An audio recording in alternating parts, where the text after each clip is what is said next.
Assalamualaikum warahmatullahi wabarakatuh.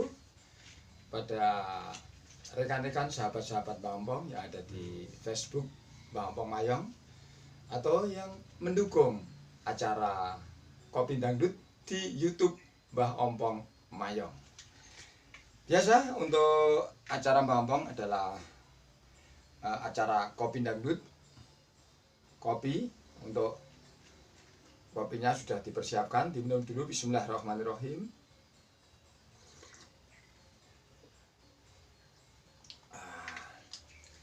Karena tadi sudah madang sarapan, ini dilengkapi dengan gedang. Jadi ada kopi, ada gedang. Yang terakhir udut sebagai rokok idola Mbah Ompong mulai tahun 1990 sampai sekarang. Alhamdulillah masih tetap untuk setia dengan rokok Surya 16 atau rokok gudang garam Surya 16 sebagai selera pemberani menegakkan kebenaran, pemberani menegakkan independen, berani menegakkan keadilan. Jadi Surya 16 karena disupport oleh terangnya Surya 16. Jadi nanti mati dulu untuk rokoknya Surya 16. Dan nanti akan saya ulas untuk syukur nikmat. Tidak perlu jauh-jauh iri dengan orang lain, tapi di diri kita dulu masing-masing. Insya Allah nanti ketemu. Ya, saya ngerokok dulu Surya 16 biar tambah cerah untuk acara Kopi Dangdut, Kopi Madang Udut.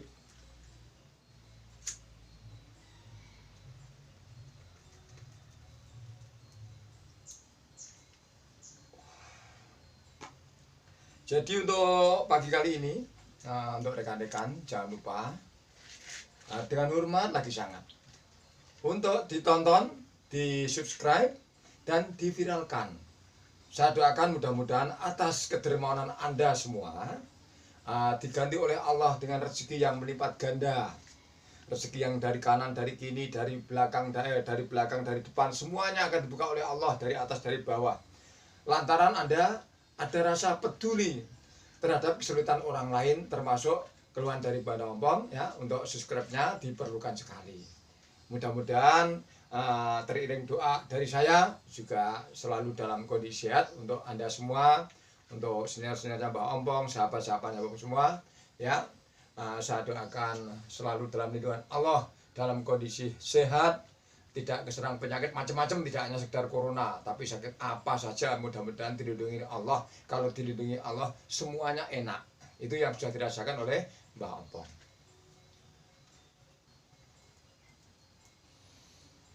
Baiklah untuk rekan-rekan, untuk dalam edisi syukur nikmat hari ini, syukur yang paling jarang direnungkan, padahal itu sangat penting adalah syukur nikmat sehat.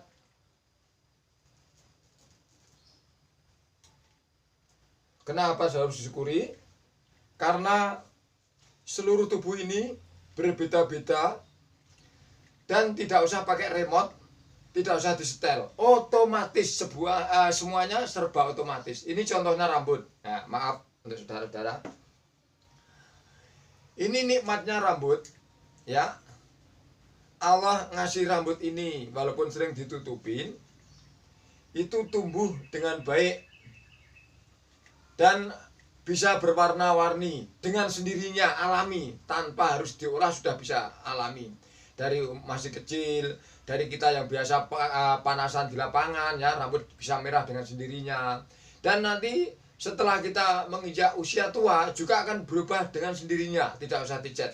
Ini disyukuri. Kenapa harus disyukuri? Rambut yang paling atas ini tumbuh dengan cepat, ya.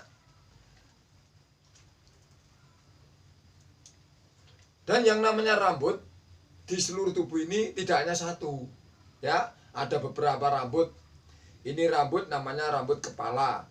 Ini ada namanya alis, rambut mata. Dan di sini ada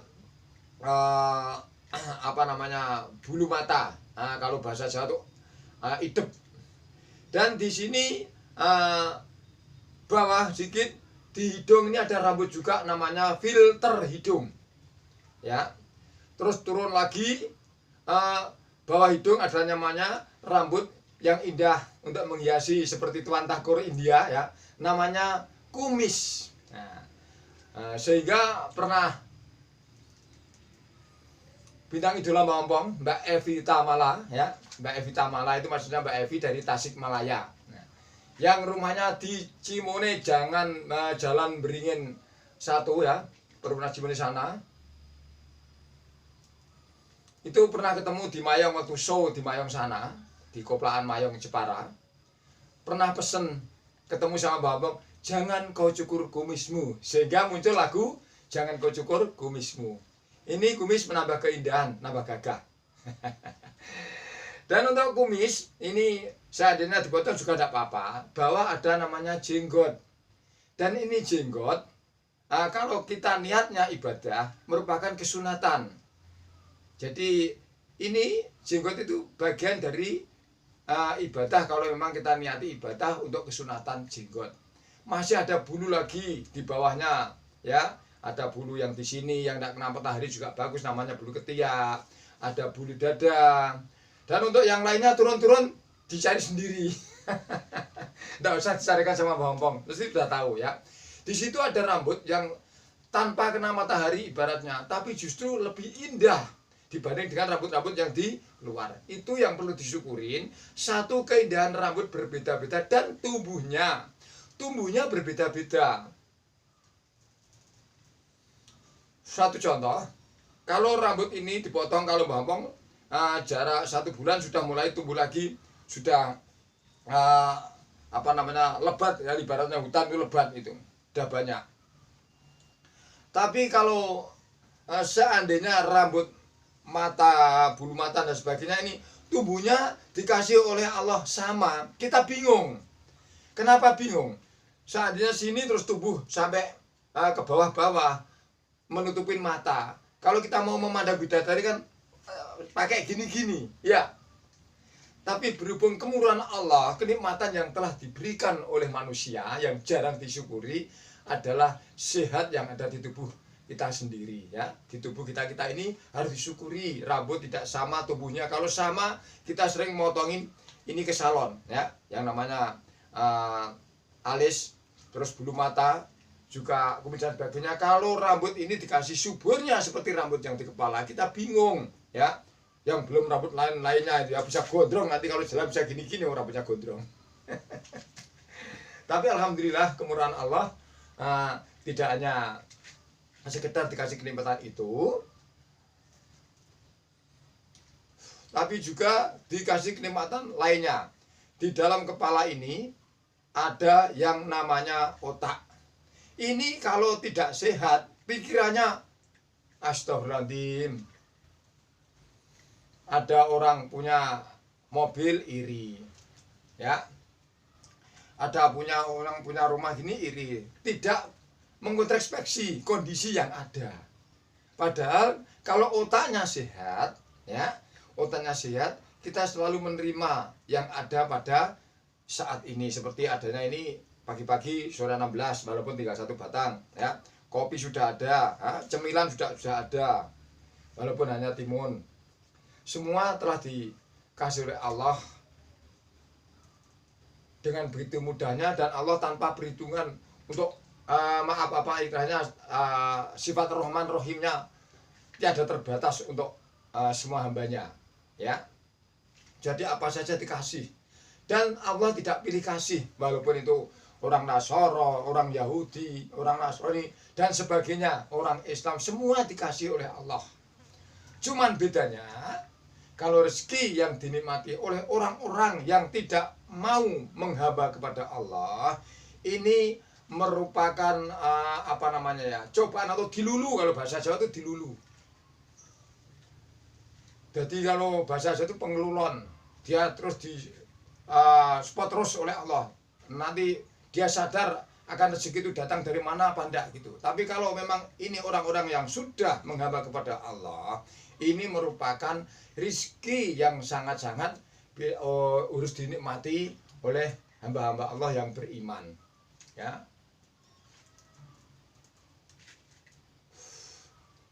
Makanya sampai ada keterangan ya ayyuhalladzina amanu anfusakum itu supaya kita mengoreksi dari kesehatan kita. Sehatnya otak, sehatnya mata, sehatnya hidung, sehatnya mulut, sehatnya hati. Jadi kalau hati tidak sehat, kita selalu hasut, selalu dengki, bahkan suka hidup bahagia di atas penderitaan sesama Muslim atau sesama sedulur Islam.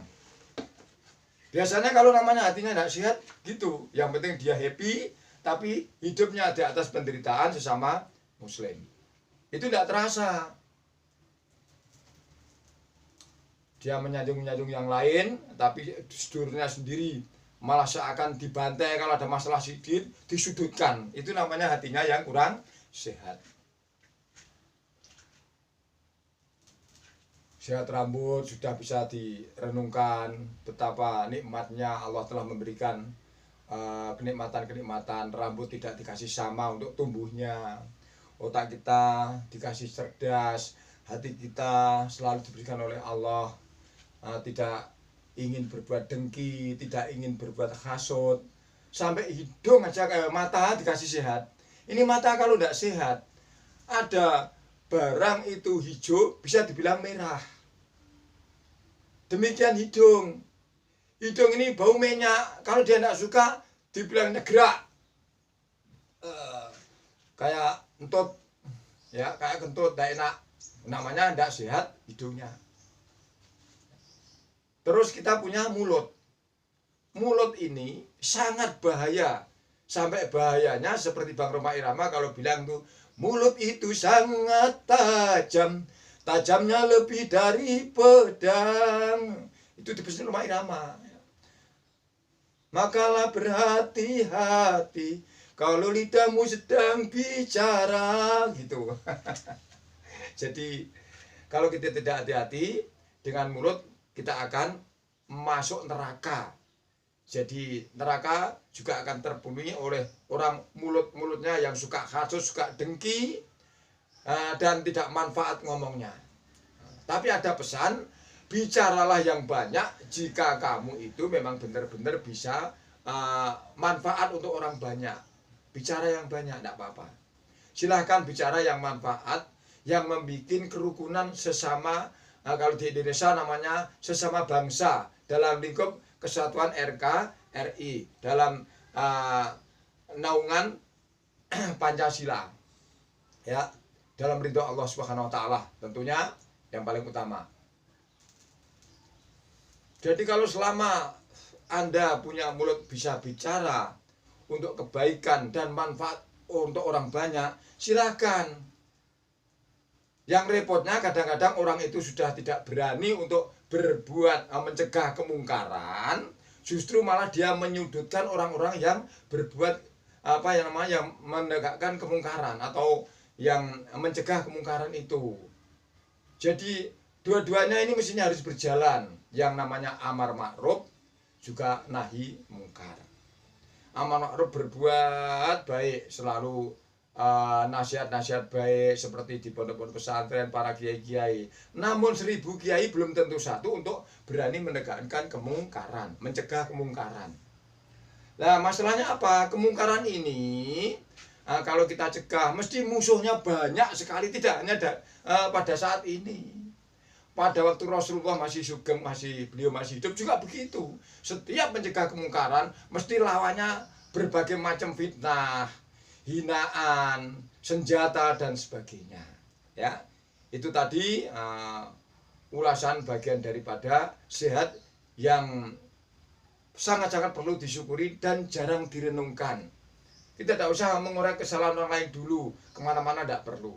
Kita sendiri saat ini lagi prihatin, Islam itu kurang apa di Indonesia, makmur dan mayoritas.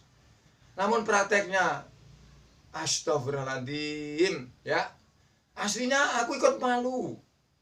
Lalu di rumah kita ada acara maulid juga jelas dapat jajan, ya. Acara mulai dari 3 hari sampai 7 hari juga disukani sama yang punya hajat, yang punya sahibul musibah. Kenapa kita selalu ingin cari muka, masuk gereja, gotong nasi tumpeng dan sebagainya, malu-maluin orang Islam? Itu yang saya prihatin. Di situ malah kadang-kadang ngumbar mulutnya menjelek-jelekin sesama Islam. Itu tidak masuk. Marilah untuk acara Kopi Dangdutnya Mbah Ampong disimak untuk membangun kerukunan. Hadirnya tentara-tentara Islam ini untuk melindungi sesama Islam, menjaga ukhuwah Islam namanya. Kalau Islam ini sudah rukun, tetap dengan orang lain itu rukun. Tidak mungkin tidak. Karena apa? Semua Islam itu mengatur dari saling mengenal sesama bangsa, sesama umat itu saling mengenal, tidak saling musuhi. Jadi Islam tidak mencari musuh, cuman kalau ada musuh dilarang lari. Artinya gimana? Kalau ada kemungkaran dan sebagainya, ini harus berani mengingatkan. Jangan alasannya lebih baik mulut itu diam selamat. Iya, kalau diam itu tidak bahaya. Kalau diam itu bahaya, artinya ada kemungkaran dibiarkan. Sudah tahu anaknya mau dibunuh, dibiarkan. Motor mau dicolong misalnya, dibiarkan. Istri mau diselingkuhin orang, biarkan. Ini juga malah justru membuat kemungkaran, mendukung gitu. Jadi sekali lagi untuk sahabat-sahabat Mbah Ampong ya, tentunya kita mohon untuk saling mensyukuri nikmat yang ada pada hari ini. Insya Allah nanti ketemu ya. Tadi baru saya ulas untuk mulai dari rambut dan otak, juga mata, hidung, dan mulut, juga hati. Dan insya Allah untuk episode berikutnya akan saya kupas syukur nikmat yang berkenaan dengan kulit dan rasa yang kita nikmati di dalam mulut. Demikian untuk edisi Kopi Dangdut pagi kali ini. Jangan lupa ya, Kopi Dangdut, Kopi Madang Dangdut ya, Kopi Madang Udut ya. Jadi Kopi Dangdut, Kopi Madang Udut. Ingat-ingat di YouTube Mbah Ampong Mayong. Ikuti dan simak terus, insya Allah Anda akan dapat pengalaman-pengalaman dari jelajah Mbah Ampong atau kisah Mbah Ampong yang kemana-mana ya. Jadi untuk sahabat-sahabat kaula muda, bapak-bapak, ibu-ibu, para pemirsa yang berbahagia, Mbah Ampong menyadari juga manusia biasa dan masih kelas awam. Apabila ada salah tutur kata, ada kata-kata yang kurang berkenan di hati Anda, mohon dimaafkan. Dan apabila ada kebaikan itu semata dari Allah, apabila ada kejelekan hanya saking bodohnya Mbah Ampong. Demikian untuk sahabat-sahabat kaula muda. Akhir kata, wabillahi taufiq wal hidayah. Wassalamualaikum warahmatullahi wabarakatuh.